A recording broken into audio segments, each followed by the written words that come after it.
We all have those moments, don't we? Those quiet, late-night hours when the world outside falls silent, and our minds, perhaps a little too awake, start to wander into the shadowed corners of what we think we know. It's in those moments that the real horror truly settles in, not the jump scares of a movie screen, but the insidious, creeping dread of the unknown, the whispers of things that defy explanation, that scratch at the edges of our understanding.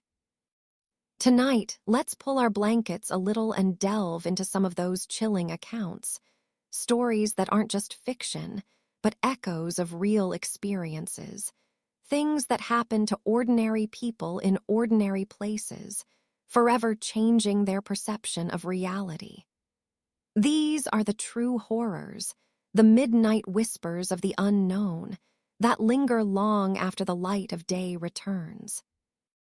Deep in the heart of rural Pennsylvania, surrounded by rolling hills and dense woodlands, stood an old farmhouse that had seen generations come and go. For Sarah and Mark, a young couple eager to escape the city grind, it seemed like the perfect slice of Americana, a quiet haven where they could raise their two small children, and Josh. They bought it for a steal, unaware of the hushed rumors that circulated among the few remaining long-time residents of the valley. Rumors of a peculiar stillness that sometimes descended upon the property, a sense of being watched, and the faint, unsettling scent of burning wood, even when no fires were lit. They moved in one crisp autumn, full of optimism, their children's laughter filling the cavernous old rooms.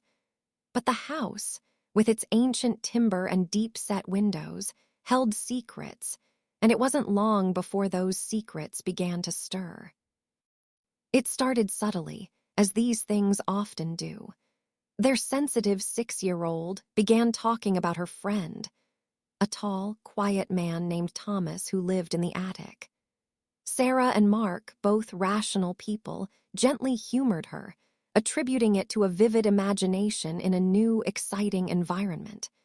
Would describe Thomas as having kind, sad eyes and always wearing old-fashioned clothes, sometimes carrying a small, worn wooden bird. She said he mostly just watched her play, but sometimes he would hum a soft tune, especially when she was feeling sad.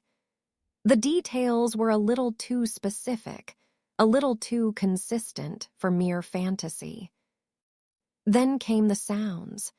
Faint thumps from the attic late at night, a rhythmic creaking that sounded like someone packing, even though the attic was empty save for old boxes. One evening, Mark was downstairs in the kitchen, getting a glass of water, when he distinctly heard what sounded like someone whistling a mournful melody from the upstairs hallway. He called out for Sarah, but she was asleep. He walked to the foot of the stairs, peering into the darkness, and the whistling stopped abruptly, replaced by a profound, heavy silence that felt almost suffocating. He brushed it off, telling himself it was the old pipes, the wind, anything but what his gut was whispering. The incidents escalated. Objects would move.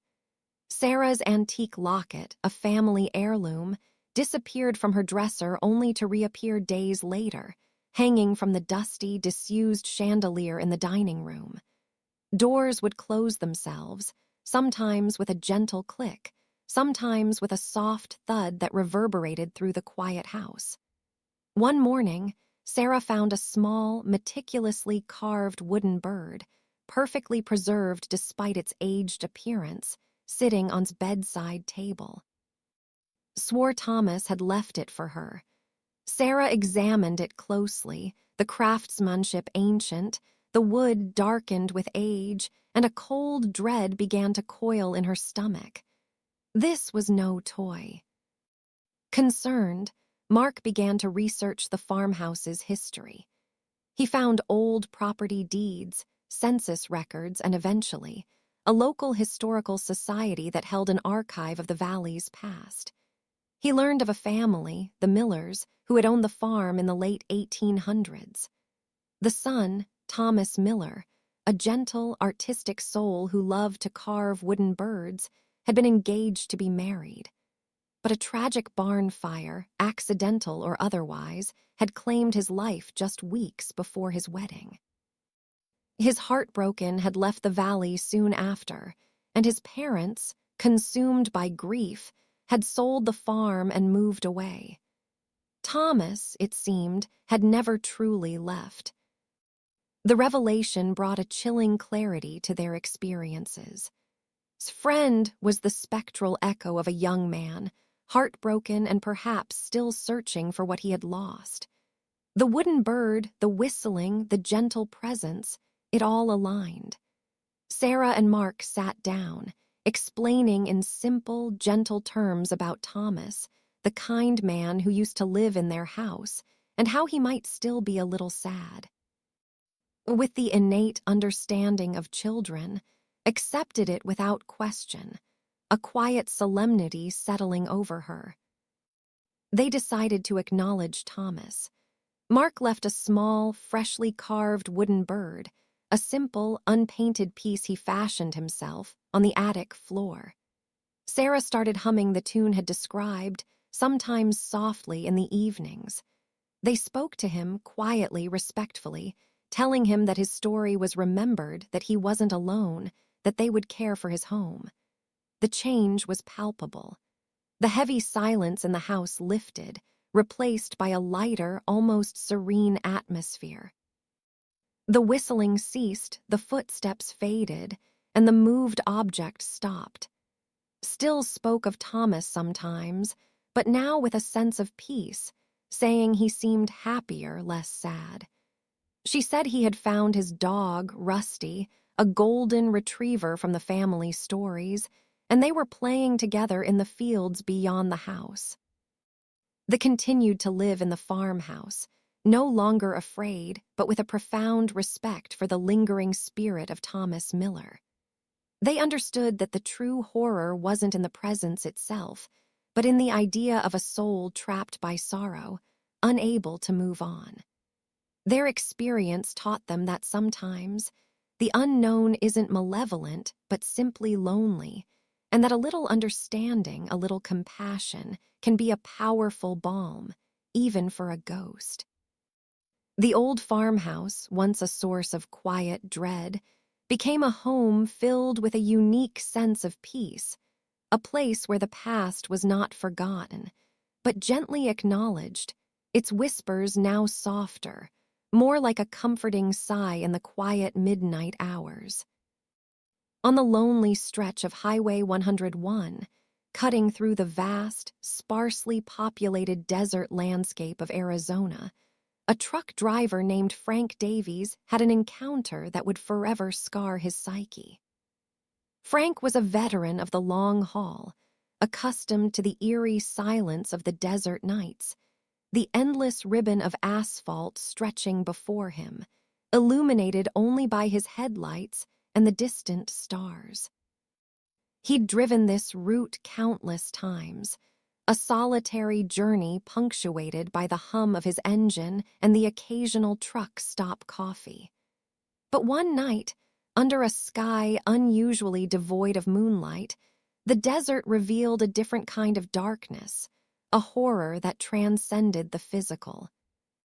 It began around 2 a.m., somewhere between Flagstaff and Phoenix, a particularly desolate stretch of road. Frank noticed a faint, flickering light in his mirror far behind him. It wasn't a car, not a truck. It was too low, too erratic. He squinted, trying to make sense of it, but the light seemed to dance and weave, sometimes disappearing, then reappearing closer. Curiosity, or perhaps a touch of unease, made him keep an eye on it. The light grew steadily brighter, larger, and faster, until it was closing in on him at an alarming speed, a pulsating orb of unnatural white light.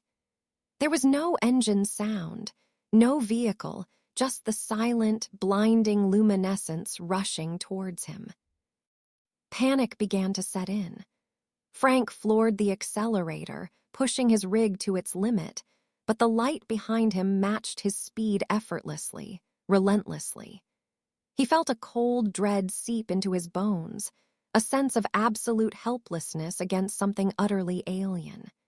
He tried to rationalize, to think of scientific explanations, but his mind kept returning to the old legends, the whispered tales of strange lights in the desert, phenomena that all logic. As the light drew abreast of his truck, it hovered there, moving perfectly in sync with him, illuminating his cab with an unearthly glow. Frank risked a glance to his left, and what he saw made his blood run cold. Through the passenger window, he saw not a vehicle, but a swirling vortex of light, a kind of shimmering, ethereal mist. And within that mist, dimly at first, then with horrifying clarity, he saw figures. They weren't human. They were elongated, thin, with large, almond-shaped eyes that seemed to absorb all light, reflecting only a profound, silent intelligence.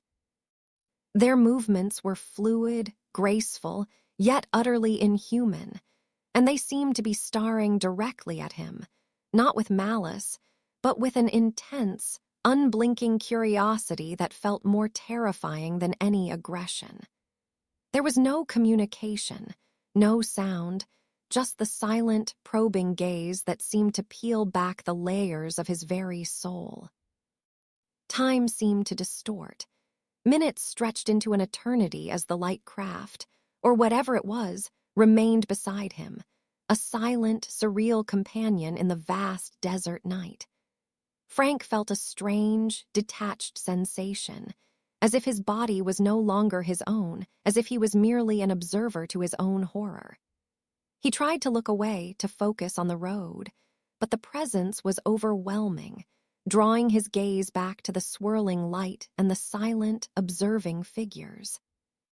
He felt a dull pressure behind his eyes, a strange hum resonating in his skull, and then a jumble of images flashed through his mind.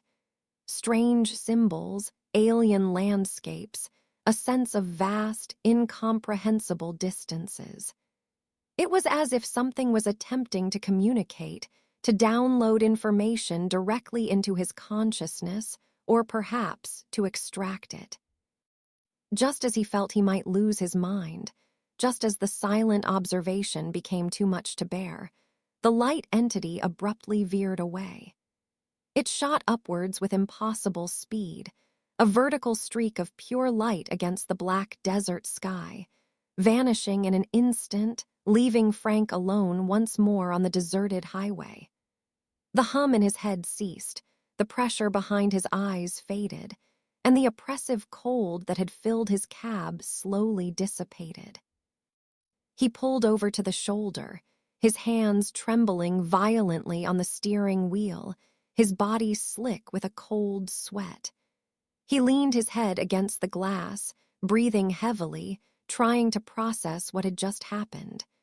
There were no marks on his truck, no physical evidence, only the profound, unshakable memory of the encounter. Frank never spoke of it to anyone, knowing how unbelievable it sounded. How could he explain such a thing? He continued to drive his routes, but the desert nights were never the same.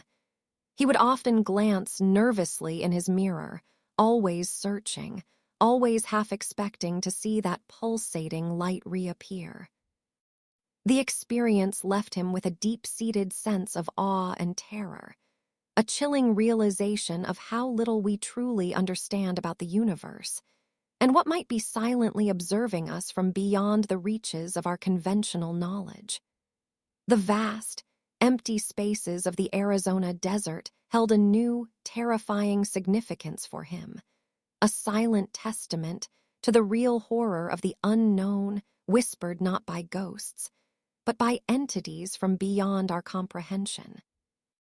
He sometimes wondered if the images he saw, the symbols, were still somewhere in his mind, dormant, waiting for a trigger to resurface, a permanent alien imprint on his human consciousness.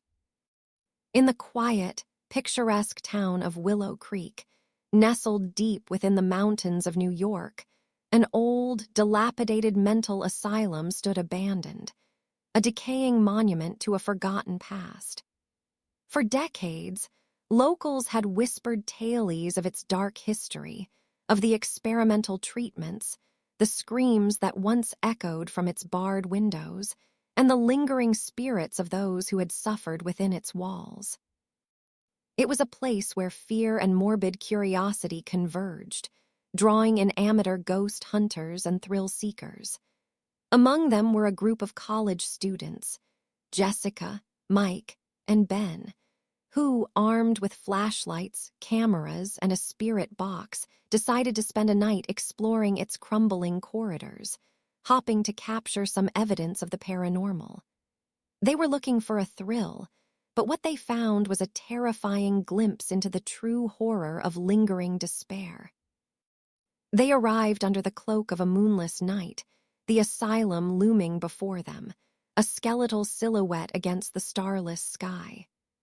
A palpable chill hung in the air, not just from the mountain night, but from the very stones of the building itself, a coldness that seemed to seep into their bones.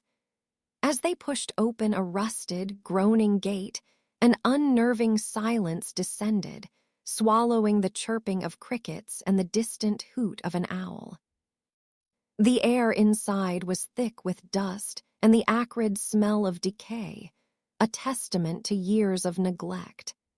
Their flashlights cut weak paths through the oppressive darkness, illuminating peeling paint, overturned wheelchairs, and the chilling detritus of forgotten lives.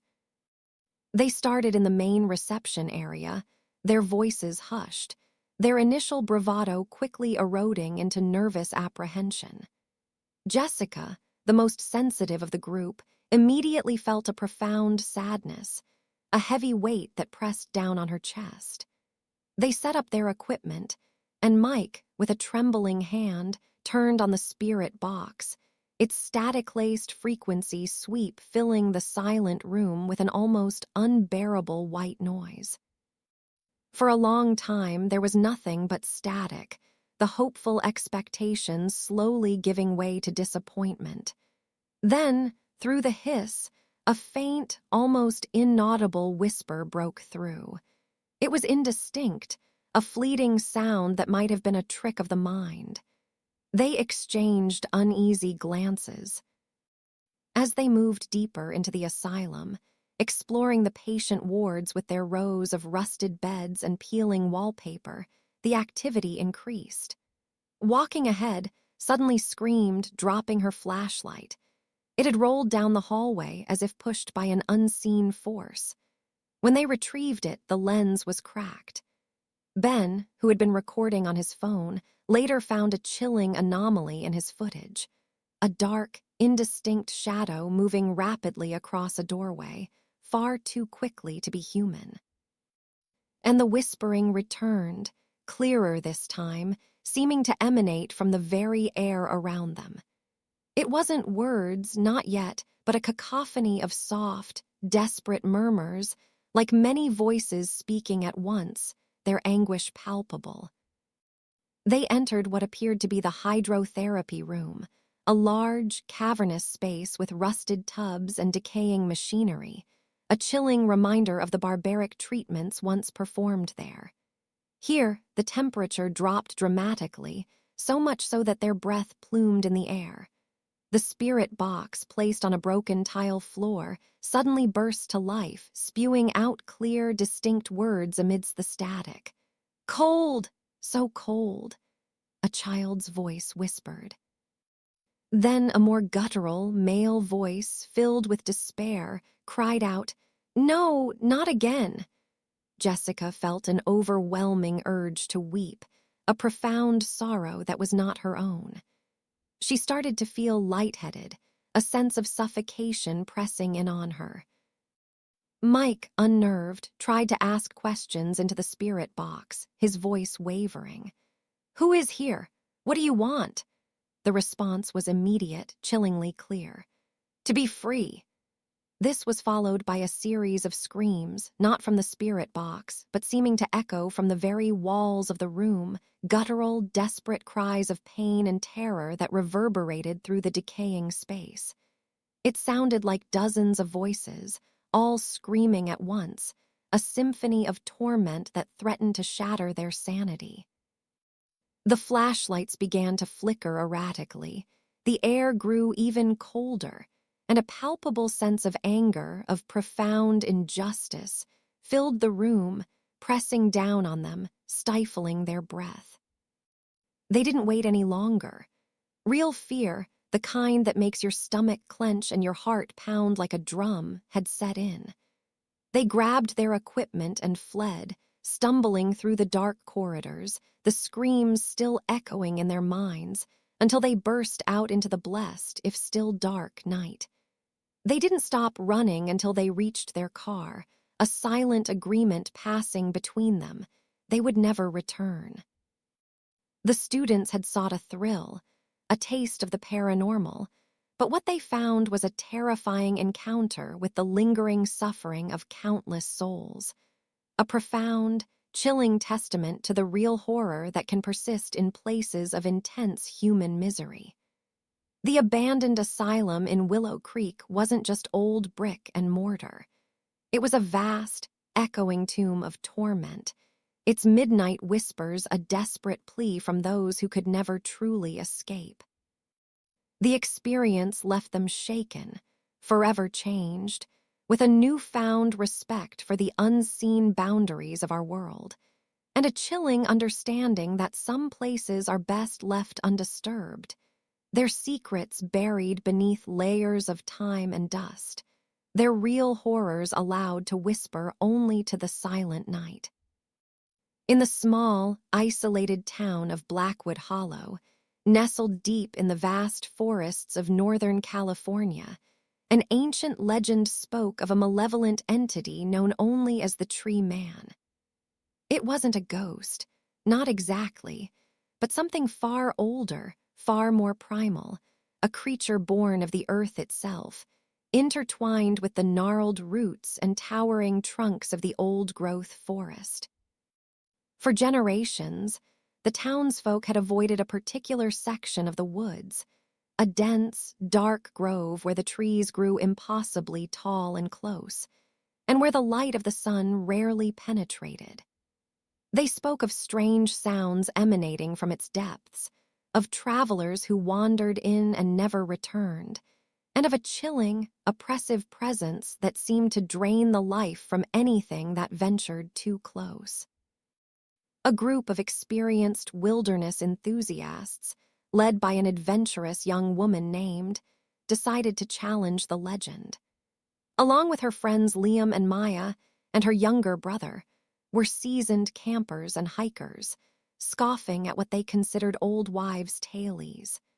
They planned an overnight trek deep into the forbidden grove, intending to prove that the Tree Man was nothing more than a campfire story. They were looking for an adventure, a thrilling defiance of local superstition. What they found, however, was a profound, ancient horror that clawed its way into their very souls, a real horror of the unknown that redefined their understanding of fear. They set off early one morning, their spirits high, their laughter echoing through the trees. As they ventured deeper into the grove, the sunlight began to dim, swallowed by the dense canopy. The air grew colder, heavier, and an eerie silence descended, muffling their footsteps and the chirping of birds. The trees themselves seemed to change, their bark growing darker, their branches more twisted, reaching down like skeletal fingers. Usually boisterous, grew quiet, his eyes wide as he scanned the unnaturally still forest. "It feels wrong here," he whispered, his voice barely audible. Ever the leader tried to reassure him, but even she felt a subtle prickle of unease. As dusk approached, they found a small clearing to set up camp, surrounded by a wall of towering, silent trees. They built a fire, its flickering flames providing a fragile circle of warmth against the encroaching darkness. Liam, attempting to lighten the mood, started telling ghost stories, but his voice lacked its usual jovial tone, and the tales felt hollow, insufficient against the palpable presence that seemed to permeate the grove. That's when the sounds began. It wasn't a distinct sound, not at first, but a subtle rustling, a soft scraping that seemed to come from all directions at once, as if the very trees around them were shifting, groaning, coming alive. Then came the whispering. It wasn't human voices, but a dry, raspy sound, like countless brittle leaves being dragged across rough bark, or ancient branches rubbing together. It seemed to pulse from the depths of the forest, weaving in and out of the rustling, growing steadily louder, more insistent, forming a discordant symphony of sound that seemed to press in on their camp. Trying to remain calm, shone her flashlight into the darkness, but the beam was swallowed by the impenetrable shadows between the trees, revealing nothing but gnarled trunks and twisting branches. The feeling of being watched intensified, a cold, predatory gaze that seemed to pierce their fragile circle of light. Suddenly, a massive, ancient tree directly opposite their camp began to move. Not swaying in the wind, but its massive trunk slowly, deliberately began to rotate, its gnarled branches scraping against its neighbors with a sickening groan. A fissure, like a gaping maw, opened in its bark, and from within a pair of eyes, burning with a faint, malevolent red light, slowly materialized. They weren't animal eyes, but something far older, far more intelligent, filled with an ancient, predatory hunger. The whispering grew to a deafening roar, a cacophony of dry, raspy voices, and the earth around them began to vibrate, a low, ominous rumble that shook their very bones. Panic seized them. Liam screamed, scrambling for his backpack, while Maya froze, her eyes wide with unadulterated terror, staring at the burning red eyes in the tree. Clutching his sister's arm was whimpering uncontrollably. Adrenaline coursing through her veins, grabbed her pack and yelled at them to run.